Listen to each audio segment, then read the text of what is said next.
O governo Trump é nefasto. E por mais que a gente olhe para o que está acontecendo nos Estados Unidos como se fosse algo fora, então a gente está olhando como se fosse algo que está acontecendo em um outro lugar e que isso é bizarro, a gente precisa lembrar que isso tem efeitos no mundo real, como eu tento a dizer. E que esses efeitos no mundo real, eles podem nos afetar aqui. E eles nos afetam aqui. Então que, por exemplo, ataques à vacina, destruição da OMS cortando verba e principalmente quando a gente fala de ataques a minorias de todos os tipos que vocês puderem imaginar, não são coisas isoladas, não são momentos isolados que estão acontecendo. É um processo que vem acontecendo no mundo inteiro e que a gente vai ver sendo replicado no Brasil se a gente não tomar cuidado, apesar de já estar acontecendo no Brasil. Hoje, especificamente, a gente vai falar sobre o ataque responsável pelo sistema de Departamento de Saúde americano, Robert F. Kennedy Jr., a vacinas e a métodos de diagnóstico ligado ao aumento do número de casos de TEA no mundo. Eu sou Emílio Garcia, você está aqui no Blablalogia e hoje a gente vai falar sobre um pouquinho de ciência, mas a gente sempre tem que lembrar que isso é diretamente ligado à saúde, tá bom? Então, o que a gente viu de fenômeno, o que a gente está vendo de fenômeno acontecendo nos Estados Unidos é algo muito parecido com o que aconteceu no Brasil durante o governo Bolsonaro. Então, o presidente Donald Trump escolheu para ser o seu ministro, aqui não existe o termo ministro nos Estados Unidos, mas o seu head, seu líder do Departamento de Saúde, o Robert F. Kennedy Jr., que é conhecido por ser um negacionista da vacina. Então, de vacinação e principalmente...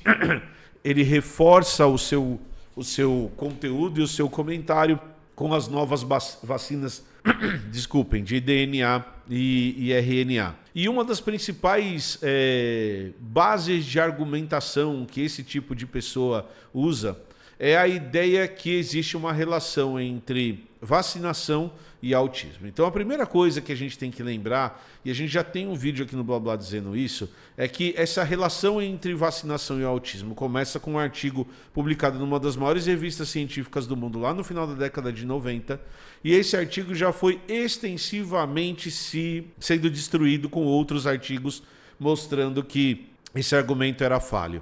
Além disso, o médico que até hoje defende isso, perdeu o seu título de médico porque foi comprovado que ele inventou os dados do artigo e que os coautores dele dizem que ele inventou os dados do artigo. Então ficou comprovado de várias maneiras que isso não acontece. Então tá bom, então vamos lá. Então, a primeira coisa que a gente tem que entender é quais são os argumentos que o Robert F. Kennedy Jr. usa para dizer que isso está acontecendo. Então, o que ele traz de argumento é que, principalmente, se a gente comparar os dados da década de 70 e da década de 80 com os dados de agora, o número de casos de crianças autistas ou de crianças no transtorno do espectro autista explodiu, principalmente na última década. Então, o que a gente vê de dado real é que os casos têm aumentado cada vez mais. E a explicação que se usa, a explicação que ele usa, é que isso estaria ligado a principalmente dois fatores. O primeiro fator é uma relação, como eu expliquei anteriormente, de autismo e vacina. E a segunda explicação que ele coloca, e que tem aumentado cada vez mais essa explicação, é que exames de imagem, principalmente ultrassom, eles seriam responsáveis também, teriam uma relação direta com o aumento do número de casos de autismo. E aí, para a gente colocar essa história, para a gente entender essa história, eu queria dividir essa explicação em duas partes. Então, a primeira parte é a gente discutir um pouquinho o que a gente sabe sobre a origem do autismo. E a segunda parte é a gente tentar discutir se existe base científica para isso que ele está falando. Então vamos começar da primeira parte. Primeira coisa que a gente pode dizer é que a ciência hoje, os especialistas em autismo hoje, eles não negam em nenhuma instância a origem hereditária do autismo. Então o que isso quer dizer? Quer dizer que famílias que têm diagnóstico de autismo ou de pessoas no transtorno do espectro autista têm uma tendência a ter filhos, a ter descendentes que também vão estar no transtorno do espectro autista. Então, o que os autores discutem, e isso é indiscutível, é que existe uma herança genética no autismo. Mas, como a gente sempre fala aqui no Blá Blá, a gente tem que tomar cuidado com o determinismo biológico, que quem é especialista não tem.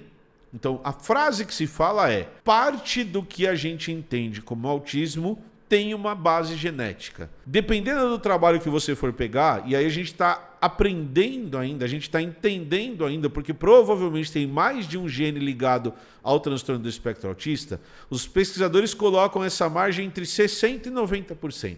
Você pode me falar assim: ah, Emílio, é muita coisa. É muita coisa porque é uma doença, é muita coisa porque é uma característica multifatorial. Então você tem vários fatores agindo. E aí você pode me dizer: tá bom, mas você está falando de 60%, o que é o responsável pelos outros 40%? E aí sim, são fatores ambientais. Uma coisa que é importante você que está assistindo entender é que toda a característica do seu corpo, sem exceção, ela é determinada por uma junção entre as características genéticas que você tem e as características ambientais em que você vive. Então, você pode ter um determinado gene que diz que você vai ter 2 metros de altura, só que você pode se alimentar muito mal no começo do seu desenvolvimento e nunca atingir essa altura máxima. Então, essa interação entre fatores inatos que nascem com você e fatores ambientais é o que se espera de qualquer característica que uma pessoa tenha, tá? Então a gente tem essa questão de origem. Então existe uma certa hereditariedade e os pesquisadores já têm começado a achar determinados genes que são mais constantes em pessoas que estão no espectro autista. Beleza? Então essa é a primeira parte. A segunda parte, que eu acho que é super legal a gente dizer, é uma parte ligada a essa questão do desenvolvimento. Então, quais fatores ambientais a gente já sabe que são importantes para o desenvolvimento dessa característica nas pessoas? Então, tem alguns trabalhos muito legais que mostram que em cidades em que o nível de poluição é alto, existe uma tendência um pouco maior de nascerem crianças que estarão no espectro autista. Então, parece que existe uma relação entre estar no espectro autista e a poluição do ar. E uma coisa muito legal da gente dizer disso é que, por exemplo, talvez, e isso o artigo discute, você tem uma base genética, e essa base genética pode ser mais ou menos ativada de acordo com esses fatores ambientais. Então, olha que interessante a gente perceber essa relação, por exemplo, entre poluição do ar e você ter uma maior incidência de espectro autista na poluição, no ambiente. Então, lembre-se sempre que a gente está falando de algo que você tem a base biológica e você tem o ambiente agindo em cima disso, tá? Tem um outro trabalho muito legal que mostra que doenças infecciosas desenvolvidas pela mãe durante a gestação tendem a aumentar a probabilidade de nascer uma criança no espectro autista. Então eles falam de infecção e febre durante o desenvolvimento, durante a gravidez, influenciando numa maior probabilidade de você ter crianças no espectro autista, tá? Então o artigo ele está aqui e é bem interessante. De novo, Emílio, isso quer dizer que se eu ficar doente durante a gravidez, o meu filho vai estar no espectro autista? Não, porque a gente está falando de uma característica multifatorial. Então, talvez você tenha que ter uma base genética, aí você pode ter a infecção e a febre, e isso aumenta a probabilidade. A ciência sempre trata com probabilidades, nunca trata com certezas. E o último ponto que eu queria trazer aqui, que também a gente tem evidências bastante fortes, está ligado à idade dos pais. Então, o que os artigos têm mostrado? Os artigos têm mostrado que pais mais velhos, filhos de pais mais velhos, têm uma tendência um pouco maior a estar no espectro autista também. Então, está aqui o artigo que também discute isso, tá bom? Então, o que eu quero dizer com isso? Eu quero dizer que a gente está começando, que a gente está engatinhando, que a gente está começando a entender dentro desse caldeirão multifatorial que vai causar esse transtorno do espectro autista, quais são os fatores que podem ser muito importantes e muito relevantes nessa história, tá bom? Mas, de novo, não tratem isso como um determinismo biológico. Em que sentido? Eu vou ser pai aos 45 anos, eu vou ser mãe aos 45 anos. Isso quer dizer que o meu filho está no espectro autista? Não, isso quer dizer que, probabilisticamente, a chance de ele estar no espectro autista é um pouco maior. Beleza? Nunca tratem isso como um determinismo biológico. Uma outra coisa que os pesquisadores estão discutindo é o que causa isso. Então você pode estar tendo uma maior ativação de determinados genes, uma maior desativação de determinados genes, e que é isso que está gerando essas características, beleza? Certo. Coisas que a gente já tem evidências que não colocam a gente no espectro autista ou não aumentam o número de casos do espectro autista, e você tem artigos discutindo isso. A primeira coisa que não coloca a gente no espectro autista é vacina. Beleza? Então, vacinas não aumentam o número de casos de espectro autista. Você tem trabalhos mostrando que antes da vacinação e depois da vacinação, o número de casos de crianças no espectro autista não mudou. Você tem casos de teste duplo e cego em que você mostra que não aumenta o número de casos de crianças com espectro autista antes e depois da vacinação.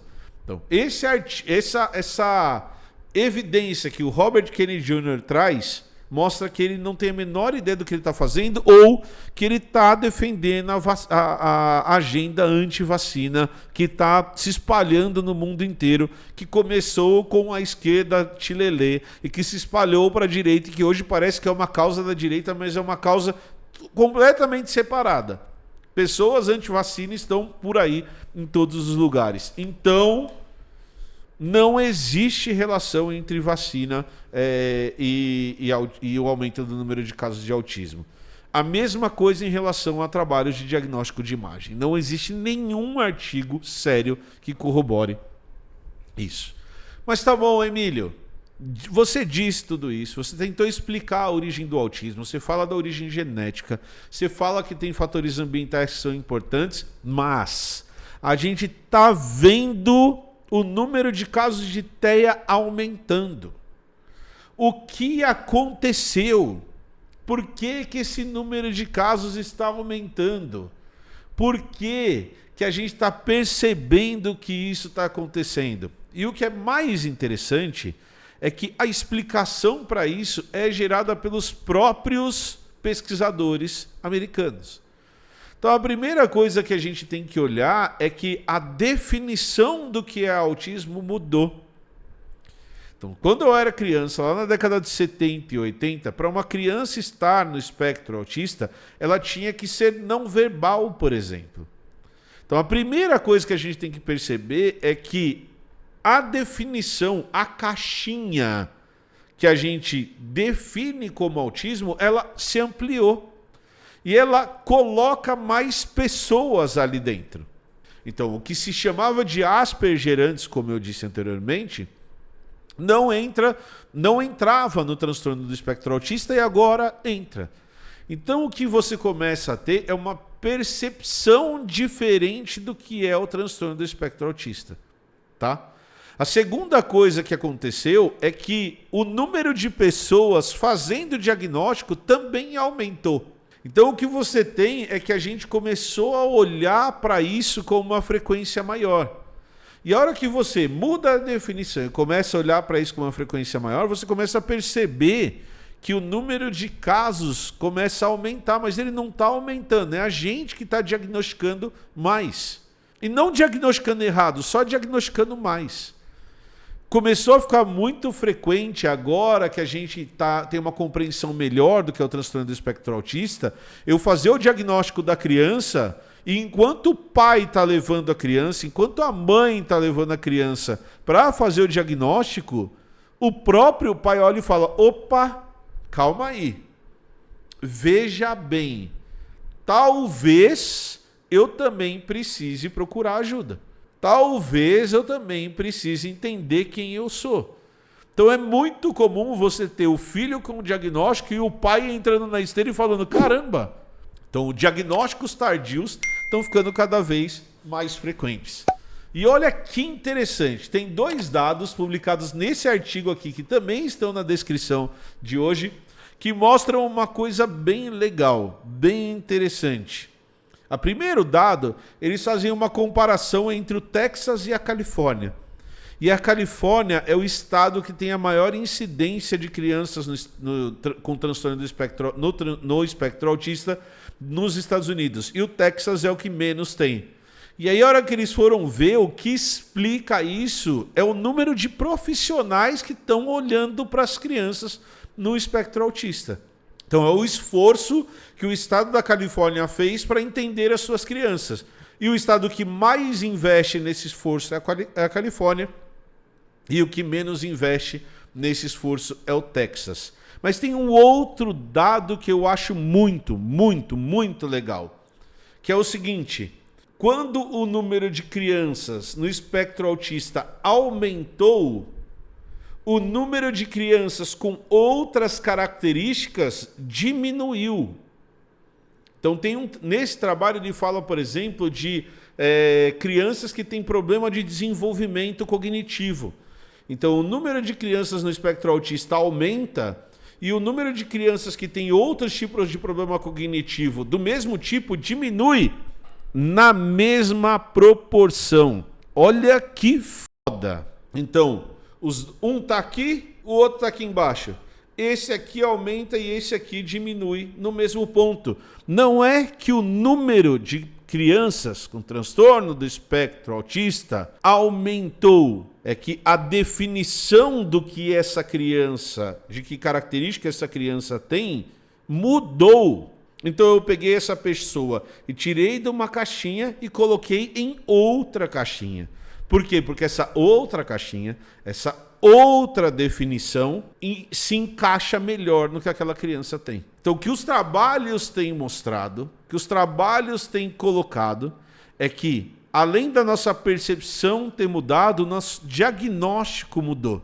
Então não é que hoje tem mais pessoas autistas ou no espectro autista, é que hoje as pessoas que antes a gente achava que eram, não, meu vô é exótico, o meu vô é acumulador, o meu vô gosta das coisas organizadas todas iguaizinhas simplesmente porque ele é uma pessoa diferente, ele é exótico.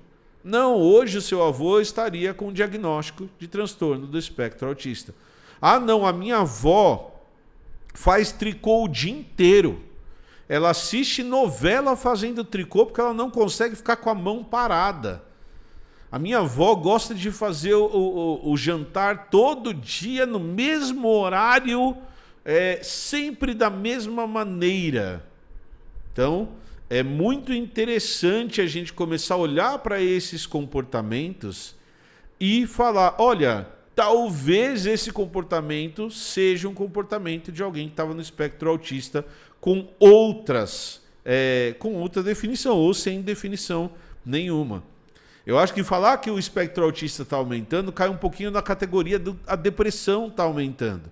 Não, depressão não existia no passado. O meu avô ia para o boteco encher a cara todo dia simplesmente porque era o que se fazia no passado. Então é muito interessante a gente olhar para esse fenômeno e perceber que, na verdade, o que está acontecendo é que a gente está entendendo as pessoas um pouco melhor. E isso não deveria ser algo ruim, isso deveria ser algo bom. Eu entender que uma pessoa está no espectro autista, se eu for uma pessoa minimamente empática, se eu me ajuda a lidar ou ajudar essa pessoa a lidar com o mundo de uma maneira um pouquinho melhor. Me ajuda a entender e a me entender também. O último ponto que eu queria trazer é qual é o objetivo desses caras em atacar a minoria. Nada disso vem do espaço. Então, por que atacar essas pessoas? Por que é interessante para esse grupinho específico que está tentando mudar o mundo? Tá bom? Era isso que eu tinha para falar para vocês hoje. Eu espero que eu tenha sido claro em todas as explicações que eu dei. Não esqueça de deixar seu like, não esqueça de se inscrever no canal e não esqueça que esse vídeo é apoiado pela Insider Store. essa maravilhosa marca de camiseta que faz camisetas deliciosas, fofinhas, que me ajudam a ficar bem nessa ligação que eu tenho com a minha roupa, tá? Então clica no link da Insider que tá aqui embaixo e ajuda o Blá Blá. E se você quiser comprar qualquer produto, compre lá na Insider, tá bom? Beijo, falou, valeu e tchau!